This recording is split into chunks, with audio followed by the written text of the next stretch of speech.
If you've listened to several episodes of Better Husband, there's one thing you already know about me. And if you're new, let me say it clearly. In a marriage, both people have a part to play. Both are responsible for the outcome. But my work here and inside Better Husband Academy is about us, the men, what we do, how we show up, how we shut down, how we clean up our side of the street. Because most of the time when we do, the marriage improves. And often when she sees the change, it inspires her to do her work too if she isn't already way ahead of us. Sometimes that's all it takes for a relationship to begin to heal. But there are exceptions. Sometimes a man does his part consistently with humility, with strength, and the marriage still doesn't change. Sometimes she stays dismissive. Sometimes she becomes abusive. That's what we're going to talk about today. In this episode, I'm going to walk you through what to do when you've shown up differently, but she's unwilling to face her part. We'll talk about how to draw limits with respect, what fears come up when you do, and why you must be willing to risk the relationship for the sake of change. We'll also name the real cost of not setting those limits because ignoring it only guarantees more damage. Stick around. This is a unique episode of Better Husband. You don't want to miss this one.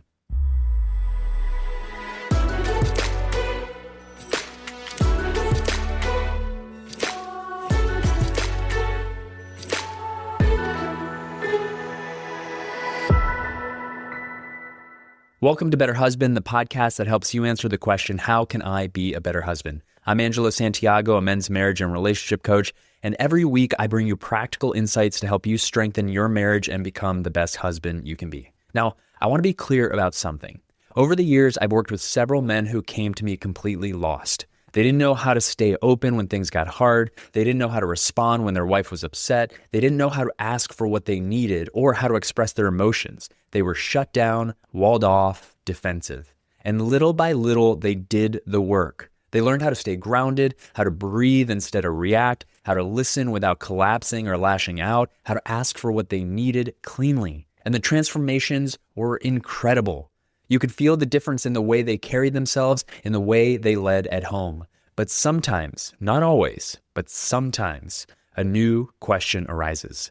They've changed, they're consistent, they're showing up day after day, and yet the marriage doesn't feel better. In fact, it becomes painfully clear that their wife is still unwilling or unable to face her part. Some of these men have discovered they're in relationships where the treatment they're receiving is verbally abusive, emotionally degrading, and in some cases, physically unsafe. And let me pause here. I am absolutely clear in my coaching. I do not and will not work with men who are physically abusive or sexually acting out in their marriages. There's no way to build a relational life on that ground. That's a hard stop. But what about when it's the wife who crosses those lines? When she's the one berating, throwing things, or putting her hands on him? That's a very difficult and very real situation. Because once a man has learned not to shut down, once he's learned to stay open and grounded, he also has to learn something else. How to confront with loving firmness, how to draw a boundary, how to say, this is not acceptable, and back it up with action. And that's terrifying for a lot of men, but it's also necessary. Because sometimes drawing that line invites change. It creates a chance for the marriage to heal. And other times, if the partner is unwilling to look at her own part, unwilling to get help, maybe even struggling with her own mental health, then the marriage may not last. This is not about finger pointing. This is not about blaming. Both people always have a part to play. But if you're doing your part, have made significant progress, like real progress, not one good day, but gone through the ups and downs, faced your defects of character, your losing strategies, and if you've stayed grounded and relational and the abuse continues, then the question becomes, now what? That's the hard place I want to explore with you today. If you're still with me on this episode, then you already know what it means to put in the work. You've stopped making excuses, you've started showing up differently, and you've seen the way that shift changes the way you feel in your own skin. And that's no small thing. Those are massive shifts. And for many men, that's exactly what starts to turn the marriage around. When you change how you show up, the dynamic changes. She feels the difference, she responds differently, and connection begins to rebuild. But I also need to say this as clearly as I can. If you're listening right now and you don't feel like you've made that kind of progress yet, then you're not ready for the rest of this episode. This isn't the time for you to focus on what she's doing wrong. If you haven't learned how to regulate yourself, if you're still defaulting to defensiveness or shut down every time conflict appears, if you haven't consistently practiced showing up differently, then your work is still on your side of the street, period. Because what's true is this: you cannot change her. Stop trying. You will never out-argue her into growth. You will never criticize her into openness. The only power you have in your marriage is to change yourself, and then watch what impact that has on the relationship. So, if you're still at the beginning of that journey, that's where you need to stay. Don't use this episode as ammunition. Don't use it as justification to point fingers. Focus on you. Do your part.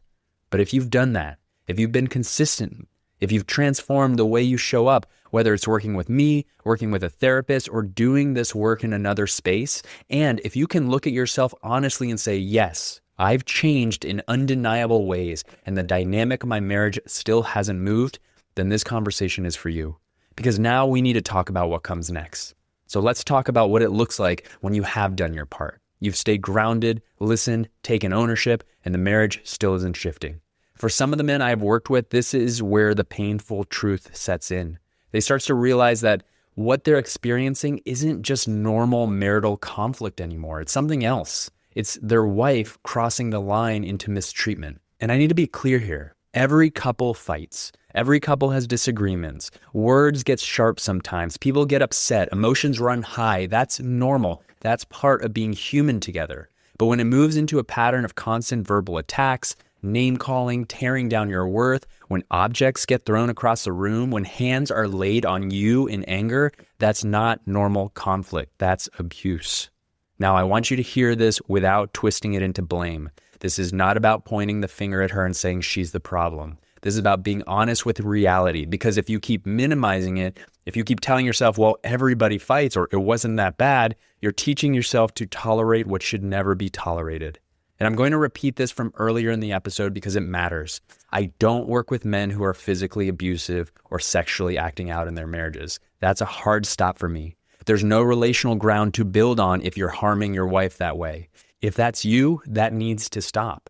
And if you need help getting the support you need, I will guide you in the right direction. Just send me a message.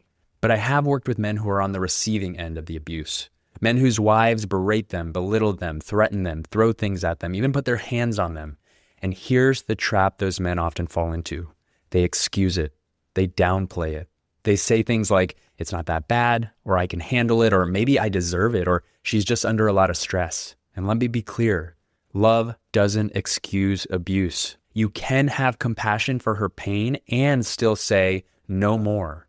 You can see the good in her and still refuse to be mistreated. This is where the real work begins. Because once you're grounded and relational in yourself, the next step is learning to confront with loving firmness, to draw a clear boundary that says, I will not participate in this anymore. That's the pivot. That's the difference between being endlessly tolerant and being truly relational. Now, the moment we start talking about drawing boundaries, most men feel a wave of fear. And I get it, because confrontation, especially in a marriage where things have gotten tense or even abusive, is terrifying. There are usually three big fears that come up. The first is, if I stand up for myself, she's going to blow up and attack me. Maybe you've lived through that enough times to believe it's inevitable. The second is, if I confront her, she's going to run. She'll leave, she'll shut me out, she'll withdraw completely, and I'll be abandoned. And the third is, if I push back, she's going to collapse. She'll break down, she'll fall apart, and I'll be the one who hurt her. And when those fears live in you, it's tempting to just keep quiet, to let things slide, to convince yourself it's better to avoid the fight than to risk the blow up, the shutdown, or the breakdown. But when you let those fears keep you from setting limits, you're just signing up for it to continue over and over, year after year. And every time you stay silent, every time you swallow your truth because you're scared of her reaction, the cost grows.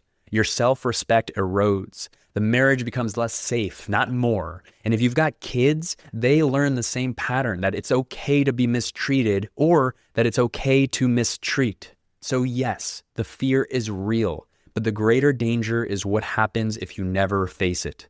This is where courage comes in. The courage to risk her reaction. The courage to risk the relationship, because without that, nothing changes. And the longer you wait, the worse it gets. We'll talk about what that risk really means and how to step into it with loving firmness in this next part of the episode.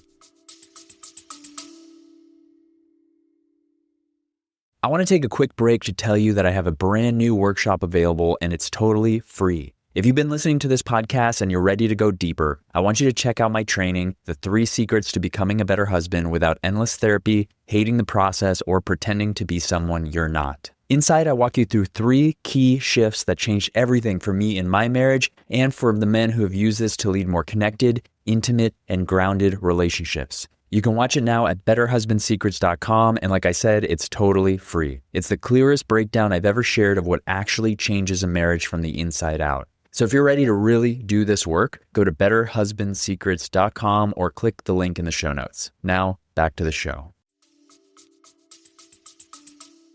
This is the part most men don't want to hear, but you need to. If you truly want things to change, you have to be willing to risk the relationship.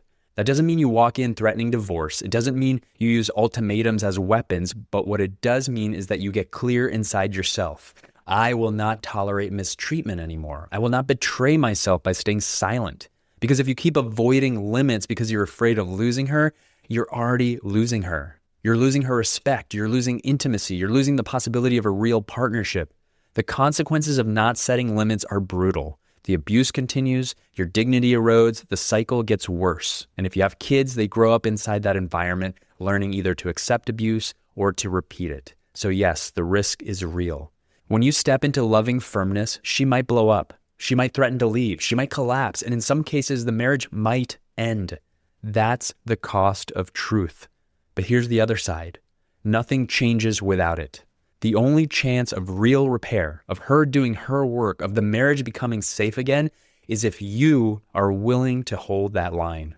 I can't do this for you. No coach can. You're the only one who has to look her in the eye and say, I love you, and I will not live like this anymore. That's the moment everything shifts. Not because it guarantees she'll change, but because it guarantees you are standing in integrity. And from that place, either the relationship grows or it ends. But either way, you've learned to value yourself. Next, I want to show you what this actually looks like in action, how you set limits with loving firmness, not contempt, and how you use tools like the timeout checklist to draw a line without escalating the fight. If you've been listening closely, you've noticed a pattern in this episode. Everything I've been talking about is leading you towards one thing, the willingness to confront, not with rage, not with contempt, but with loving firmness. And here's where you can start. One of the very first loving confrontations you may need to have is simply this, bringing the idea of a timeout to your wife. That may sound small, but for a lot of men, it feels huge because you're saying out loud, the way we fight isn't working. We need a different way. That alone is a confrontation. It's not blaming, it's not shaming, but it's holding up a mirror and saying, I want us to do better. The timeout checklist is the tool I recommend for this. It's a relational agreement that says when things get too heated, we will both respect the pause. We will both step back and we will both come back when we're grounded. Here's what that conversation might sound like. My love, sometimes things between us get heated. Sometimes I don't handle it well, and sometimes you don't either. And I don't want either of us saying or doing things we'll regret. So I'd like us to use this timeout tool. I'll share the checklist with you. We'll walk through it together. And if either of us calls a timeout, we agree to honor it. How does that sound? Now that conversation alone is an act of relational leadership. It's you taking the risk to say no more yelling matches, no more staying in the fire until we burn each other down. I want a better way. And let me be blunt. If she won't agree to that, if she mocks it, dismisses it, refuses to even consider it, that tells you something important about whether she's willing to work with you on this marriage. But if she does agree, if she's willing to at least try, then you've just planted the seed of a new pattern. You've just created a shared safety valve. You've given your marriage a chance to stop the cycle before it does more damage. The steps are simple. If one of you calls a timeout, it's non-negotiable. It happens. You say when you'll come back. You take the time you need for yourself, also checking in periodically with each other. You actually come back at the agreed upon time, and you come back to each other grounded. It won't be perfect. The first few times may feel awkward, even clumsy. You might come back and everything blows up again, but done consistently, it offers the opportunity for change. So your next move is this. Download the timeout checklist from the Better Husband Toolkit. You can get it at betterhusbandtoolkit.com or click the link in the show notes. Review it carefully, share it with your wife, ask her to walk through it with you. Make the agreement together. That conversation, that first loving confrontation is your way of saying, I will not settle for the old cycle. I'm leading us toward something different. So what happens if you've done it all? If you've cleaned up your side of the street, you've shown up differently, consistently, you've drawn your boundaries with loving firmness, you've used the timeout tool, you've refused to retaliate or collapse, and still nothing changes. This is the hardest reality to face because a lot of men hope that once they do the work, once they shift the way they show up, their wife will soften, will respond, will meet them in the middle, and many times that's exactly what happens, but not always. Sometimes she refuses to look at her own part. Sometimes she's unwilling to get help or to acknowledge the impact of her behavior. Sometimes untreated mental health issues are in play, and sometimes she simply chooses not to change. That's when you're faced with a bottom line. You cannot create a healthy, connected marriage all by yourself. You can be the best version of yourself, and if the person across from you is committed to staying abusive, there is no marriage to save. And I don't say that lightly. I know what's at stake. I know what it costs to face the possibility of separation, of divorce, of stepping into an unknown future. But the greater cost is staying in a cycle of harm. The greater cost is sacrificing your dignity, your safety, your soul, just to avoid loss. Sometimes the most loving thing you can do for her, for yourself, for your children if you have them, is to refuse to participate in the abuse any longer. To risk the relationship not out of cruelty, but out of integrity. If you can honestly say you've tried everything, and I mean everything, then you can trust that you're not giving up. What you are actually doing is standing in the truth that a marriage only works if both people are willing to do their part. And if she won't, then your work may be to face that reality with courage and to choose a different path forward. If you're finding yourself in the situation that I've described in this episode, here are your action steps for this week. 1, write down your non-negotiables. Take 5 minutes and put it on paper. What behaviors will you no longer tolerate in your marriage? Be specific. Is it name calling? Is it yelling, throwing things, physical intimidation? Get it crystal clear. Number 2, practice your timeout script. Print it out, share it with your wife, practice it together, say it out loud. Let the words leave your mouth so it doesn't feel foreign when the moment comes. Number 3, share your bottom line with someone you trust, a close friend, a mentor, a coach, a therapist. Do this so you're not carrying it alone. And number 4, decide on your support. If the marriage doesn't change, what's your next move? Is it therapy, couples counseling, coaching, legal advice, a safety plan? Get real about what you'll need. Here are a few reflection questions you can contemplate or even journal on to help you through this process. Where have I been tolerating behavior that crosses my line? Which fear stops me most from setting limits? Being attacked, being abandoned, or hurting her? What's the personal cost of staying silent? What's the cost to my kids if I keep modeling this pattern? If I were willing to risk the relationship, what would I say or do differently this week? Here's what I want you to take away from this episode. You can do your part. You must do your part. But doing your part does not mean tolerating mistreatment. Loving firmness means staying grounded, staying open, and saying with clarity, I will not live like this anymore. That moment may feel like the scariest risk of your life, but the greater risk is what happens if you never take it.